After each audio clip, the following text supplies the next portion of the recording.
আমাদের শিখাতে চাইছে সবার উপরে জাত সত্য, সবার উপরে ধর্ম সত্য।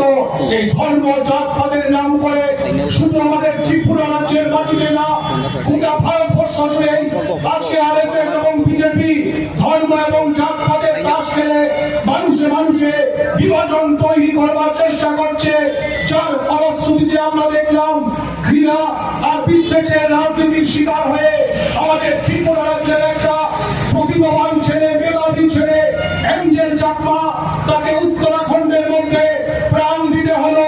তার জবাব চাইতে হবে।